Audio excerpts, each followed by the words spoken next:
My name is Alex. I was an ordinary guy, living an ordinary life, working a mundane job, hanging out with friends, dreaming of something more exciting but never really doing anything about it. That was until one fateful day when my entire world turned upside down. It started out like any other afternoon. I was walking home through the park, my mind preoccupied with work deadlines and the boring routine of my life.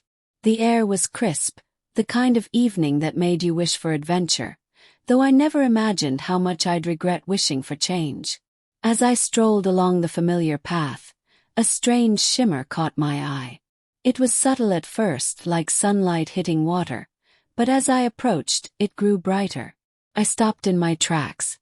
There, floating a few feet off the ground, was a swirling, glowing portal. "What the?" I muttered, looking around to see if anyone else noticed it. Strangely, no one seemed to. People walked by, headphones on, heads down, oblivious to the glowing phenomenon right in front of them. Curiosity burned within me. Against my better judgment, I stepped closer, reaching out hesitantly. The moment my fingers brushed the edge, the world around me dissolved. Colors swirled, the air twisted, and I felt weightless, tumbling through the void. Then, with a jolt, I landed on soft, velvety grass. The sky above me was unlike anything I'd ever seen, a canvas of golds and purples, with two suns glowing faintly in the distance. I sat up, trying to orient myself. In the distance stood a grand castle, its spires reaching toward the heavens. "What is this place?" I whispered, my voice shaky. As I looked down, confusion turned to shock. My clothes were gone, replaced by a flowing white gown adorned with delicate embroidery. My hands were smaller, softer, my nails perfectly manicured. My body felt different. I stumbled to a nearby stream and gasped at the reflection staring back at me. My face was delicate, framed by long golden hair that fell in gentle waves. My eyes, now a striking green, were wide with disbelief. My body was no longer mine. It was feminine, elegant. Before I could fully process the transformation, I heard voices behind me.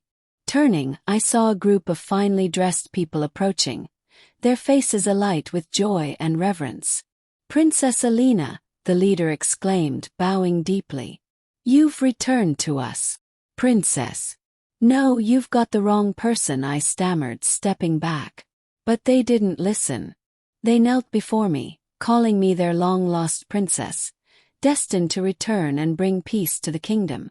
Despite my protests, they escorted me to the castle, treating me as though I belonged. The castle was breathtaking. Polished marble floors, sparkling chandeliers, and walls adorned with tapestries that told stories of magic and heroism. Servants hurried to and fro, each one bowing as they passed me. The maids ushered me into a grand room that looked like it belonged to royalty. They helped me out of the white gown, replacing it with an even more elaborate dress, a shimmering blue ball gown that felt heavy with jewels and embroidery.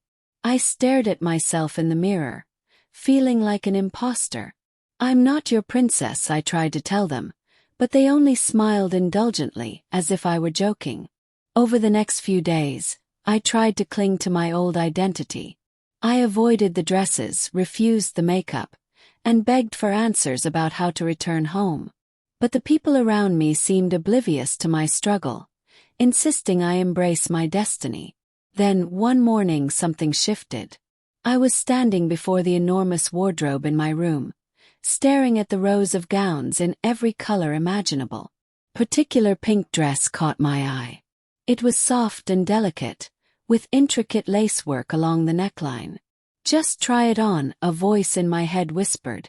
"What's the harm?" I hesitated but eventually gave in. Slipping into the dress, I couldn't deny how beautiful it looked, or how right it felt. I twirled in front of the mirror, watching the fabric flow around me. For the first time, I didn't feel out of place.